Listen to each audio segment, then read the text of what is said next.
31절 말씀, 여호와는 누가 하나님이며 우리 하나님 외에는 도대체 누가 반석이냐, 이렇게 오늘 본문 말씀이 시작이 됩니다.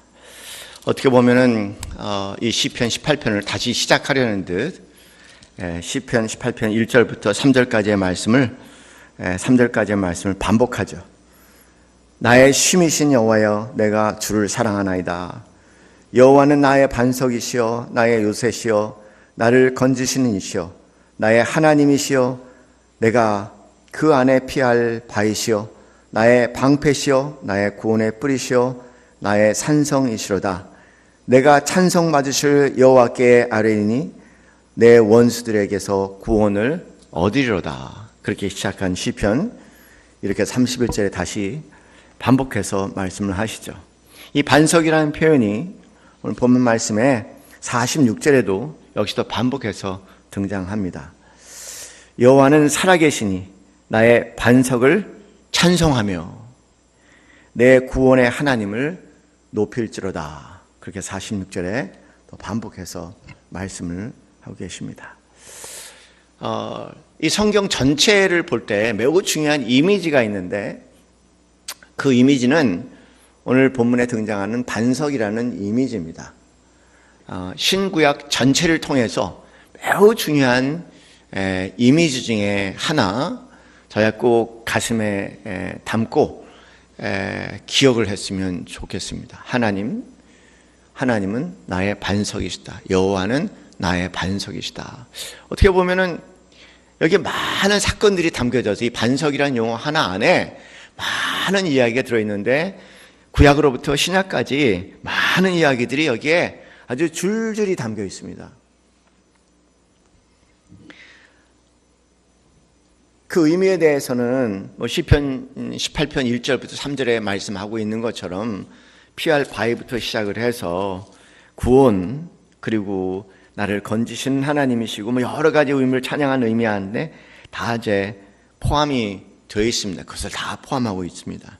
시편 40편 2절 말씀 보면은 이 반석과 비교해서 반석을 정확하게 이해하기 위해서 웅덩이라는 단어가 등장을 하죠. 그래서 나를 기가 막힐 웅덩이와 수렁에서 끌어올리시고 내 발을 반석에 두사 내 걸음을 견고하게 하셨다. 이렇게 표현하고 계십니다. 기가 막힐 웅덩이와 수렁, 여기에 비교해서 내 발을 반석에 두사 내 걸음을 아주 견고하게 걸어가게 했다. 그렇게 말씀을 하십니다. 반석은 그런 거예요.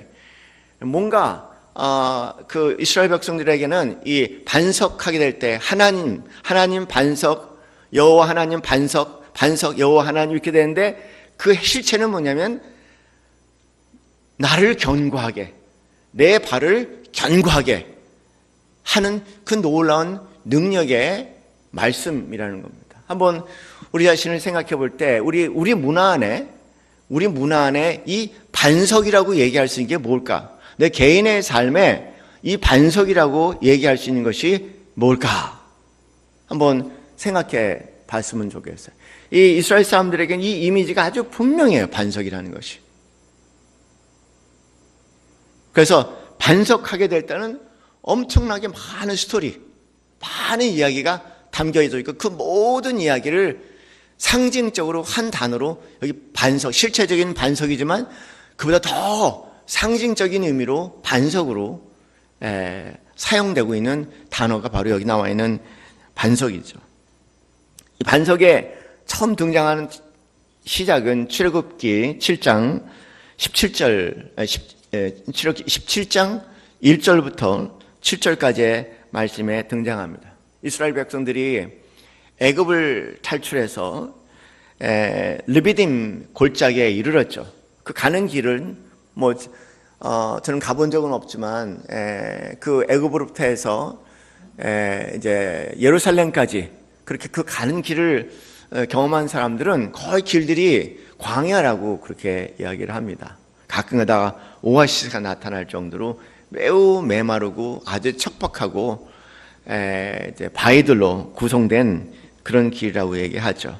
그들이 무리바 골짜기에 도착했을 때 정말 땡볕에 물 한 방 없는 그 상황 가운데 아주 목말라 죽겠다고 모세에게 이제 항의를 하지 않습니까? 모세가 그 항의를 듣다가 하나님께 하나님 나 이러다 죽겠습니다. 이 사람들에게 그런 호소를 합니다. 근데 하나님께서 바위를 지적하면서 네 지팡이로 바위를 치라고 얘기할 때 그가 순종해서 말 그대로 순종해서 바위를 쳤을 때 기적이 일어나지 않습니까? 바위가 갈라지면서 이제 거기서 물이 솟아났다. 근 200만을 먹일 수 있는 물이니까 상당히 엄청난 물인 것 같아요. 그 물을 그들이 다 마셨다. 그렇게 얘기합니다. 그런데 이 반석, 여기 출애굽기 17장에 등장하는 이 반석, 피난처의 반석이지만 그러나 생명의 반석이라고 얘기할 수 있는 이 반석에 대해서 고린도서 10장 4절에 사도 바울은 이렇게 얘기합니다.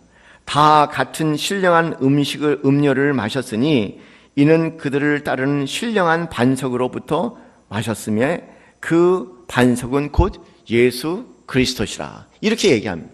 그러니까 이스라엘 사람들에게 예수님께서 말씀을 전한, 그리고 바울이 말씀을 전한 유대인들에게 반석이라는 이름은 생명이라는 거예요. 그냥 생명입니다. 아주 분명해요. 우리에게 그것을 상징할 수 있는 게 뭔지 모르겠어요. 아주 분명한 생명이에요. 죽어가는 사람이 반석을 만나게 할 땐 벌떡 일어날 수 있겠고, 말 그대로 새로운 기운을 이룰 수 있겠고, 그리고 내가 도저히 이 상황을 이겨나갈 수 없는 불안과 두려움에 떨 때 반석이라는 용어는 그 많은 스토리와 더불어 그들로 하여금 다시 일어나서 용기백백하게 부딪히는 도전을 이렇게 뚫고 나갈 수 있는, 한번 제대로 싸울 수 있는 힘을 주는 것이 반석이죠. 예수 그리스도가 바로 그분이라고 얘기하는 겁니다. 그럴 때 그들이 금방 이해하죠. 우리는 반석, 예수 그리스도 이렇게 얘기할 땐 잘 이해가 안 되지만 유대인들에게 반석을 알지만 예수 그리스도는 잘 몰라. 그러니까 반석을 얘기하면서 너희들 반석 알지 않냐? 그래 반석을 알아. 반석 알아. 그러고 난 다음에 그분이 예수 그리스도고 그분이 예수 그리스도란 말이야. 반석과 예수가 쫙 찰떡궁합으로 붙는 거예요. 그래서 그들이 그 순간 예수 그리스도가 어떤 분이신가를 이해하게 되는 거죠. 제가 어느 모임에서 중독을 강의하면서 딱 시 10개를 골랐어요. 그래서 2시간 강의를 하는데 시 10개를 가지고 왜냐면 거기 앉으신 분들이 시인들이 많으시니까 시 10개를 가지고 중독을 강의를 했죠. 끝나고 난 다음에 반응이 환상적이야. 왜냐하면 다 이해한다는 거야. 그분들은 뭐를 이해하고 계세요? 시를 이해하고 있어요. 시의 세계를 이해하고 있어. 그런데 거기다가 그 중독이 이런 겁니다라고 시 하나하나를 곁들여서 말씀을 드렸더니 다 이해가 된다는 거예요. 그러니까 그분들의 언어로, 내 언어가 아니라 그분들의 언어로 내가 알고 있는 내용을 설명하게 될 때 그분들은 그렇습니다. 그렇습니다. 그런 것처럼 이스라엘 사람들에게 반석이라는 그런 단어죠.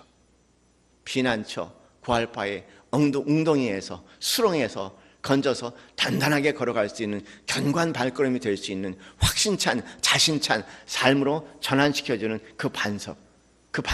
그들에게 여호와 하나님이 바로 그분이라는 아주 명확한 이미지가 그려져 있어요. 사실 여호와 하나님은요, 여러분 아시다시피 성경의 하나님은 보이지 않는 하나님, 형상이 없는 하나님입니다. 참 답답해요. 그래서 다양한 비유를 통해서 형상이 없는 하나님은 하나님은 이런 분이시다라고 얘기를 하시죠. 그 중에 아주 대표적으로 등장하는 단어가 이 반석이라는 단어랍니다. 예수님은 이 반석에 대해서 또 말씀을 하세요. 그래서 예수님께서는 반석에 대해서 조금 또 달리 말씀을 하셔. 그러니까 반석이라는 단어가 굉장히 폭넓은 의미를 담고 있구나. 구약의 이 모든 내용들, 신약의 모든 내용들, 예수님께 하신 내용까지 반석이 다 포함됩니다. 마태복음 7장 말씀 보면은 예수님께서 마태복음 5장부터 시작을 해서 7장까지 여러분 그 유명한 예수님께서 산상수훈이라고 해서 이제 언덕 위에서 하나님 말씀을 제자들에게 많은 무리에게 선포하는 말씀, 팔복부터 시작을 해서 심령이 가난한 자에게 복이 있나니 이렇게 시작하고 그 유명한 팔복의 말씀, 어떻게 보면 예수님께서 직접 강론하셨다고 얘기하는데 그 강론 내용 그렇게 길게 강론한 적이 없어요, 예수님께서. 제대로 된 강론을 처음 마태복음 5장 말씀에서 7장까지 쭉 이어다가 7장 그 맨 마지막 가서 하시는 말씀이 이 말씀입니다. 그러므로 7장 24절 말씀에 그러므로 누구든지 나의 이 말을 듣고 행하는 자는 그 집을 반석 위에 지은 지혜로운 사람 같으니 그렇게 말씀하세요. 이렇게 생각해 볼 수 있는 거죠. 예수 그리스도는 말 그대로 하나님은 그 여호와는 나의 반석이라고 얘기한다면 그 반석은 바울 표현하면 예수 그리스도예요. 그러니까 여호와는 곧 예수 그리스도다. 그리스도는 곧 예수 그리스도다라고 얘기할 때는 예수 그리스도는 곧 하나님이라는 사건이에요. 그러나 그 하나님, 보이는 하나님, 예수 그리스도야. 근데 더 나가서 그 말씀, 그 예수 그리스도에 대해서 요한복음 1장 14절 말씀은 뭐라고 얘기하십니까? 말씀이 육신이 되어 우리 가운데 거하시니. 이스라엘 백성들이 가지고 있는 특이한 모습이 있어요. 그 모습은 뭐냐면 하나님의 말씀이라는 겁니다. 그 부분은. 하나님 추상적인 명사예요. 하나님이 어디 계십니까? 하나님이 여기 계시다는 거예요. 여기 하나님이. 어떤 신비적이고 그런 어떤 신비적인 경험을 얘기하는 게 아니라 너무 분명한 하나님의 말씀이 여기 있다는 겁니다. 보이진 하나님, 보이는 하나님. 보이지 않는 하나님, 보이는 하나님. 그래서 하나님의 말씀을 말 그대로 하나님 대하듯 그리고 밥 먹듯이 말 그대로 사람이 떡으로 마음 타는 것이 아니라 그 입에서 나오는 말씀이라고 얘기하지 않습니까? 그러니까 밥 먹듯이 말씀을 그렇게 먹는 거예요. 하나님을 먹는 거죠. 계속 하나님을 먹습니다.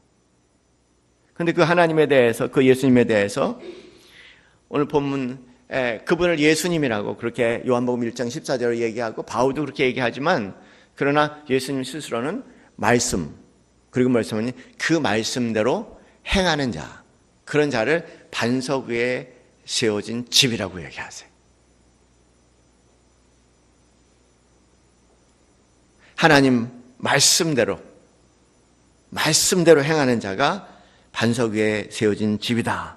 그래서 비가 내리고 창수가 나고 바람이 불어 그 집에 부딪히되 무너지지 아니하나니 이는 주처를 반석 위에 세운 연고다. 여기 나와 있는 반석은 말씀대로 지켜 행하는 삶을 얘기합니다. 성경의 반석은 실제적이면서도 매우 상징적이고 매우 신비롭습니다. 매우 영적입니다.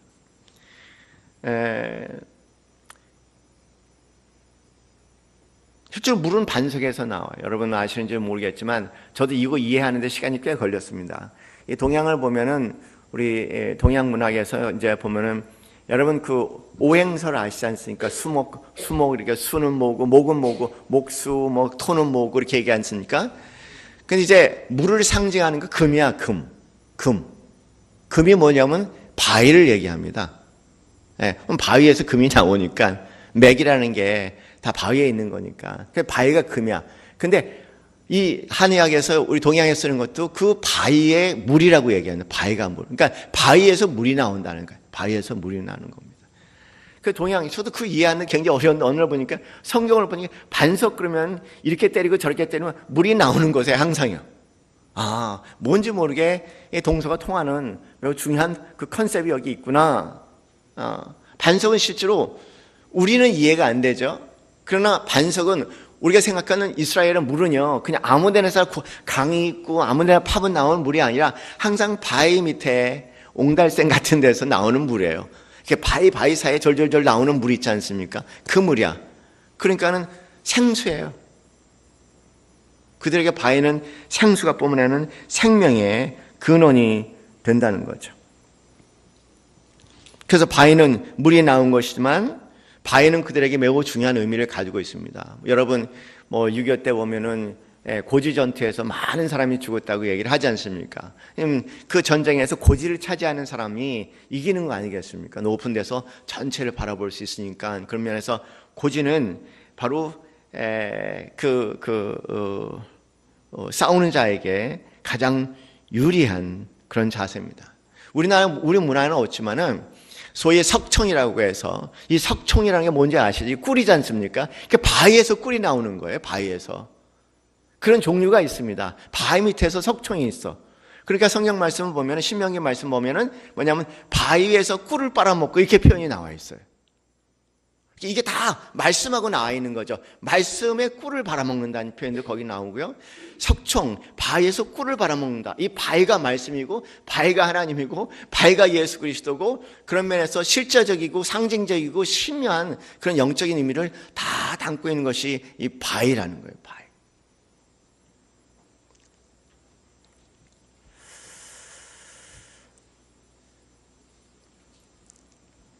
이런 생각을 합니다. 한 가지 생각해 봤어요. 하나님 말씀.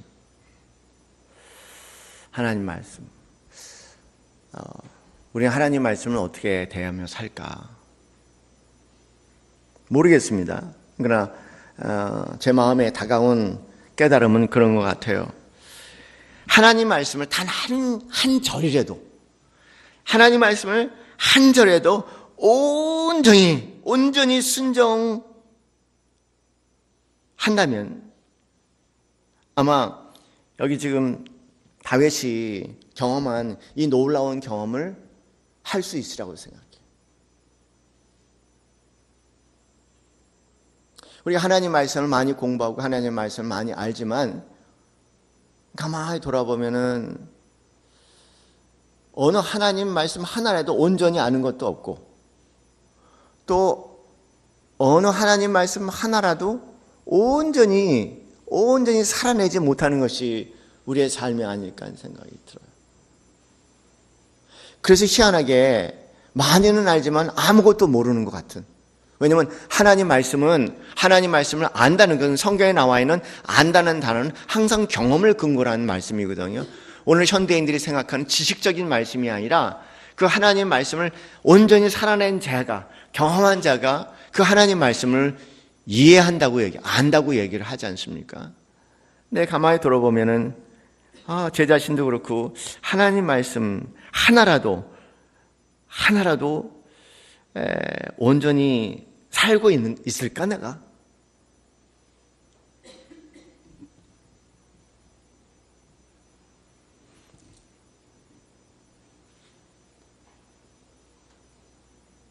그런 생각이 들어요.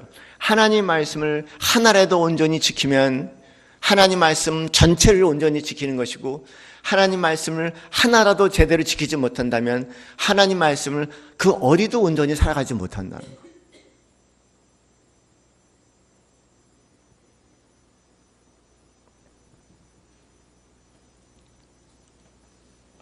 예수님께서 부자 청년에게 하신 말씀 가운데 그런 말씀을 하셨습니다.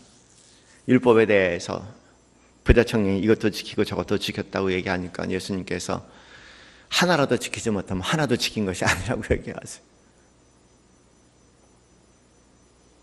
우리가 이렇게 하나님 말씀을 붙여놓고 이거 자면서 4장 말씀이 여기 모든 지킬 만한 것 중에 더욱 내 마음을 지키라 생명의 근원이 이에서 남이라. 우리 이성희 권사님 주일날 또 이 말씀을 가지고 또 기도하셨잖아요. 그죠? 기도하시면서 정말 이 말씀 하나도 제대로 우리가 살아내지를 못하는 거예요.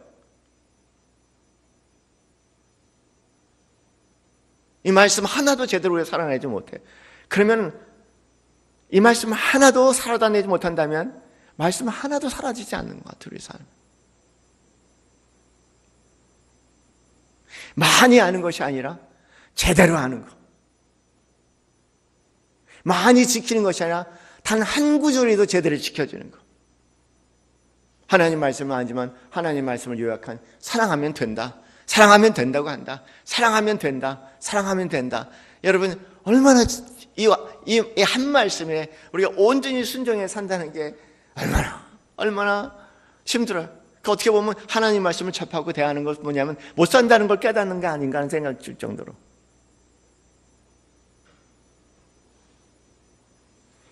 하나님 말씀 하나라도 온전히 사라진다면 저는 말씀 전체가 사라질 수 있다는 그런 생각이 들어요. 어느 날 거꾸로 얘기하면 나는 하나님 말씀 하나도 제대로 온전히 살아들이지 못하는구나. 그래서 오늘 이 말씀이 바울이 고백하는 이 다윗이 고백하는 이 놀라운 이 신비하고 놀라운 것이 나랑 관계없는 말씀같이 느껴지는 것은 아닐까?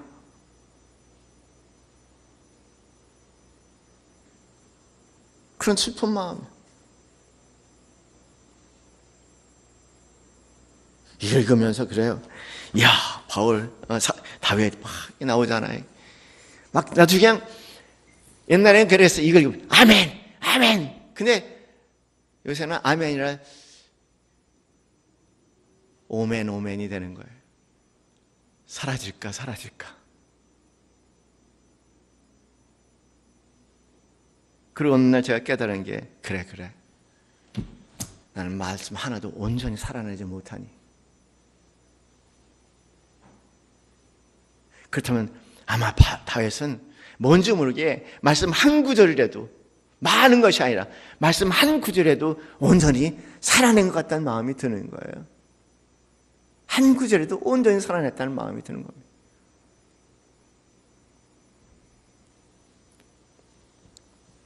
그렇게 얘기를 해요. 여기 다윗이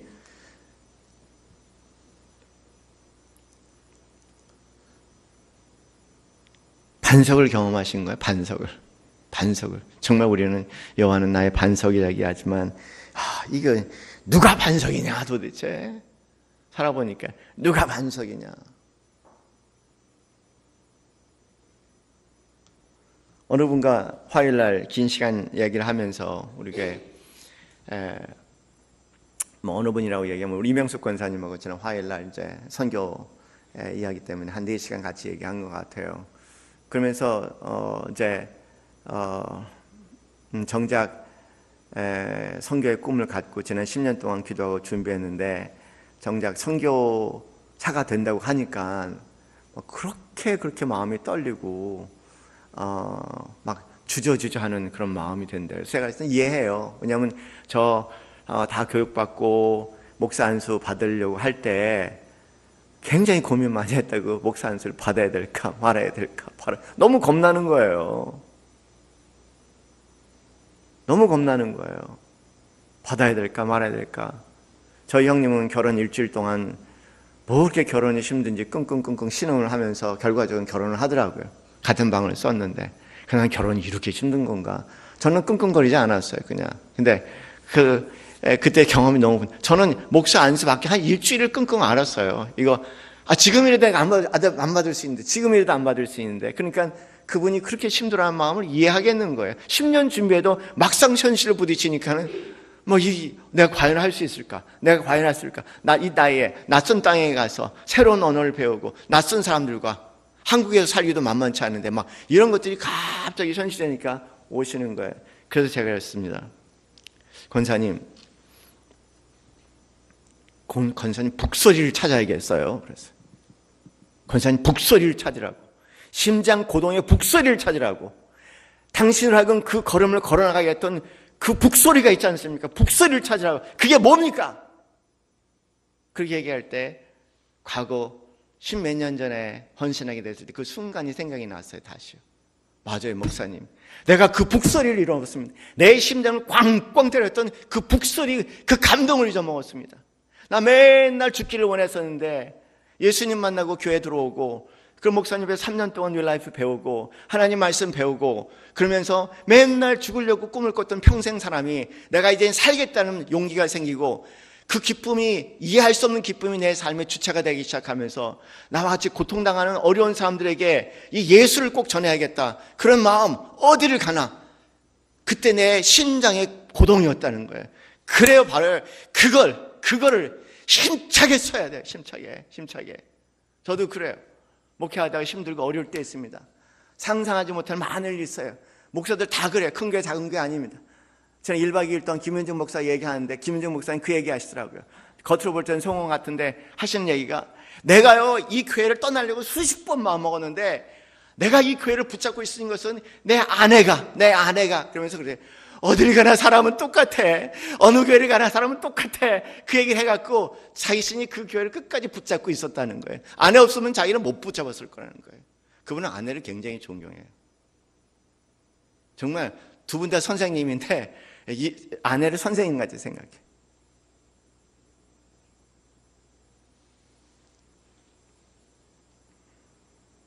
그런 순간 많았죠.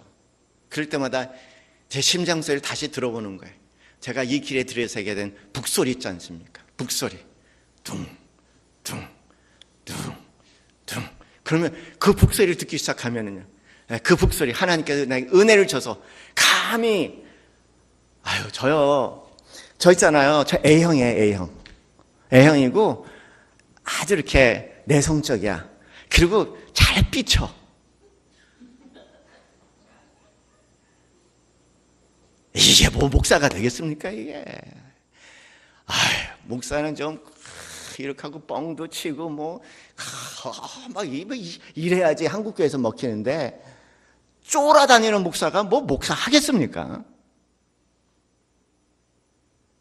그때 드럼 소리가 나면 다시 그래. 안에 드럼 소리를 듣는 게, 그래, 그 드럼. 저한테 그 드럼이 있거든요. 다시 드럼. 그래.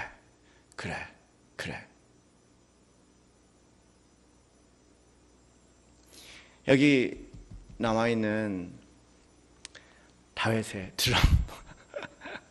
다시. 여러분, 전쟁 있지 않습니까? 전쟁이 격할수록 그 드러머들이 더 쿵쿵쿵쿵 치지 않습니까? 그죠? 공격하라! 그러면 다윗이 그런 것 같아. 이 바위를 치는 소리가, 모세가 그 바위를 지팡이로 치는 것처럼 그 바위를 치는 소리가 그 하면 다시 뛰어나가게 하는 거죠. 거기에 대해서 그렇게 얘기하세요. 주여, 하나님이 힘으로 내게 띠띠으시며 내 길을 완전하게 하신다. 북소리. 하나님, 반석에 계신 하나님, 그 심장을 다시 고동하는 거예요. 다윗과 골리앗의 사건, 심장의 고동. 그에게 대들었던 그 알 수 없는 내 심장 두들기는 소리 다시 듣는 거예요.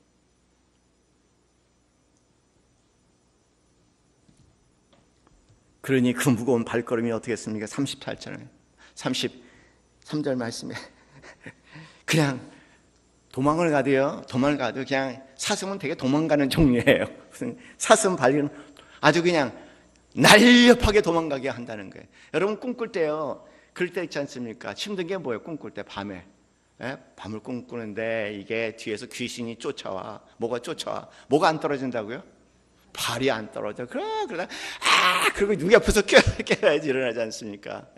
어떻게 보면 그런 상황일 수 있는데, 그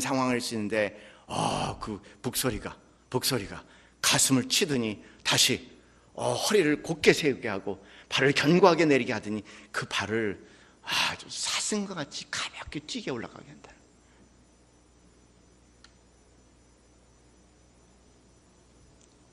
그리고 더 나아가서는 손에 힘을 주셨는데, 손에 힘을 주셔서 싸우게 하신다고 34절에 말씀하시는데, 어느 정도 힘을 주셔 싸우게 하시냐면, 이 네 팔이 여기 보면 놋활을 당기게 했다.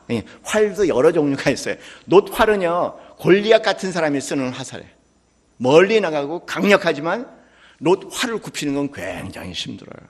그러니까 우리 문화에는 이해가 된, 그 당시에게는 이렇게 미사일 같을 정도의 그렇게 강력한 힘을 발휘해서 멀리 나가서 적장의 갑옷을 뚫을 수 있는 그 활이 놋활이라고 얘기합니다. 그걸 당겨서 쏠 수 있는 힘을 주셨다.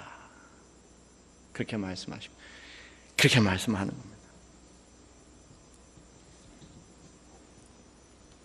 뿐만 아니라 35절 말씀을 보면은 적의 공격으로부터 나를 지킬 수 있는 방패도 주셨고, 내가 흔들흔들 할 때 그분의 강한 오른손으로 나를 딱 붙잡아 주시고, 35절 뒤에는 주의 온유함이 나를 크게 하셨다. 그렇게 말씀하십니다.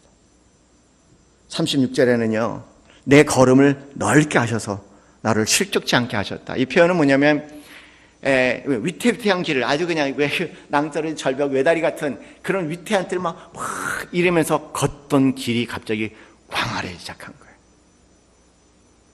그 마음껏 뛰어나가게. 그리고 더 나가서 그렇게 뛰어도 넘어지게 하지 않고, 더 나가서 37절 말씀 보면은 도망가는 삶에서 사슴과 같이, 암사슴같이 적에서 도망가는 삶에서 37절 말씀 보면 완전히 반전이 되는 말씀이 나오지 않습니까? 내가 내 원수를 뒤쫓아가리니 그들이 망하기 전에 돌아서자. 쫓아가는 삶, 이제는. 그리고 결과적으로 그들이 끝까지 그 원수가 발 앞에 다 엎드려질 때까지 그를 나가겠다고 그렇게 이야기를 합니다. 그러면서 39절 이하의 말씀을 보면 다시 같은 내용을 달리 반복하면서 이번에는 뭐냐면 이 소식을 모든 적들이 들었다고 이야기를 하죠. 그리고 벌벌 소문만 들어도 벌써 벌벌 떨게 되었다. 그렇게 말씀을 하시면서 그 모든 내용들을 정리하시면서 오늘 본 말씀에 49절에 그렇게 얘기합니다. 정리를 하죠.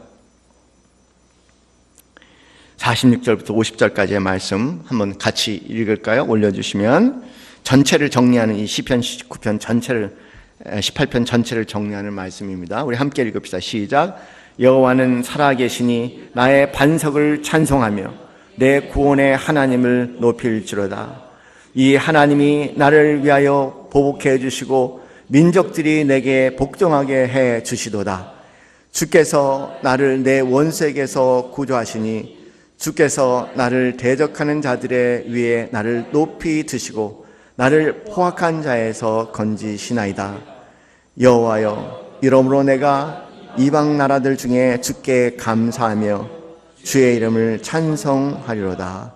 여호와께서 그 왕에게 큰 구원을 주시며 기름 부음 받는 자에게 인자를 베푸시며 영원토록 다윗과 그 후손이로다.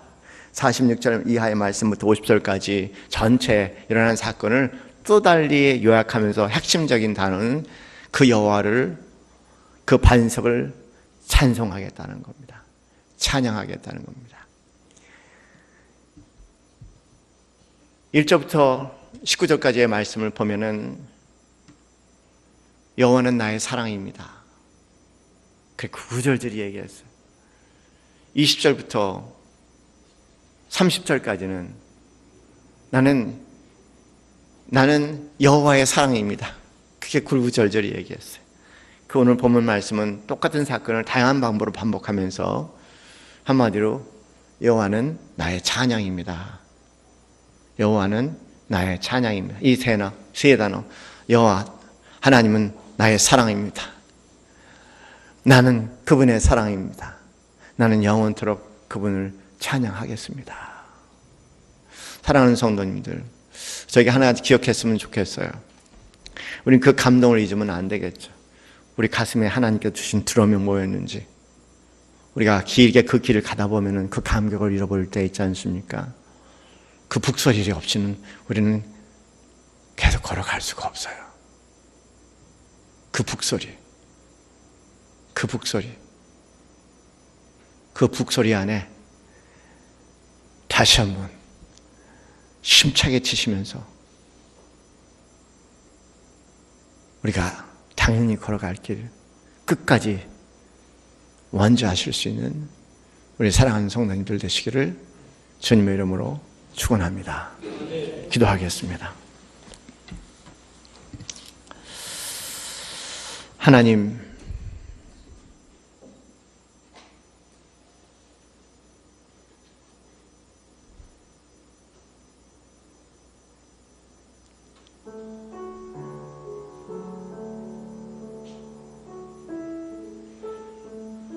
하나님과 언제 어느 때 우리는 감동의 미래를 나눈 적이 있습니다.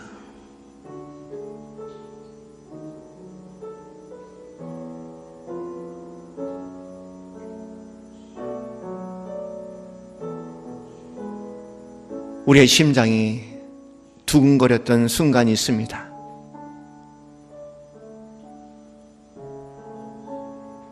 주님께서 주신 꿈으로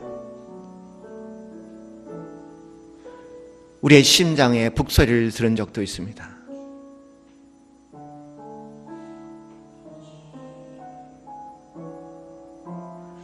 사회세계,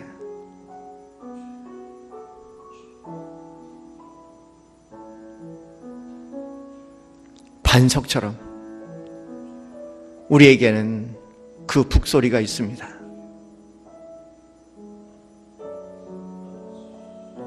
구원의 북소리, 피할 바위로서의 북소리, 생수의 북소리,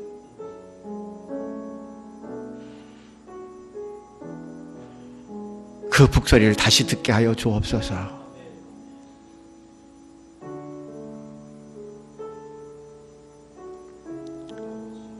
전쟁의 한가운데 정신없이 살다가 보면 그 북소리마저 들리지 않아 어디로 가야 할지, 때로는 절망과 불안과 두려움 가운데 어쩔 줄 모르는 우리의 삶의 모습들을 발견합니다. 그 북소리를 잃을 때 후회와 낭만과 좌절이 됩니다. 오 하나님 아버지, 언제 어느 순간 우리에게 허락하신 그 놀라운 북소리 다시 한번 듣게 하시고 나의 반석이 되게 하여 주셔서 그 북소리에 맞춰 다시 힘을 회복하게 하시고 다시 사슴 같은 발걸음이 되게 하여 주시고 다시 놋새화를 당길 수 있는 힘이 되게 하시고 이제는 대로를 향해서 적을 쫓아 하나님의 영광, 나의 영광, 나의 영광, 하나님의 영광이 되는 그 삶을 살아내는 자들 되게 하여 주시옵소서. 할렐루야. 하나님 감사합니다. 감사합니다. 반석, 우리의 북소리 감사합니다. 감사합니다. 이 시간 우리 함께 잠시 한 목소리로 기도하겠습니다. 할렐루야. 하나님 아버지 사랑합니다. 사랑합니다. 그 사랑, 그 감동이 희미해질 때 우리의 삶이 무너지는 것을 몰랐습니다. 모든 것이 의혹이고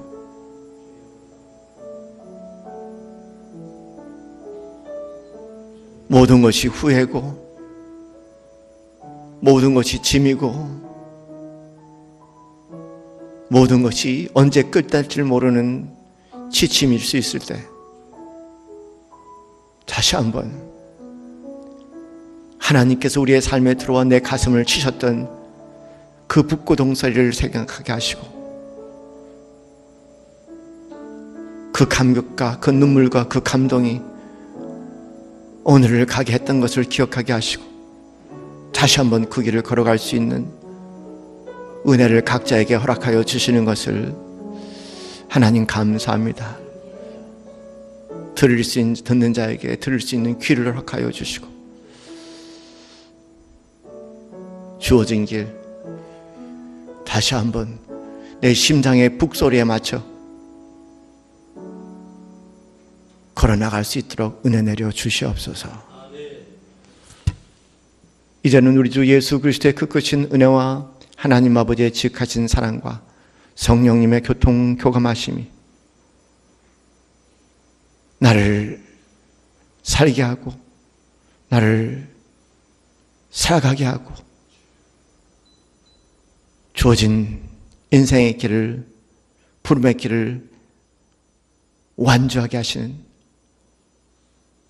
그 심장의 북소리에 맞춰 살아가기 소원하는 이 자리의 모든 성도님 머리 위에 지금부터 영원까지 함께 있기를 축원하옵나이다. 아멘.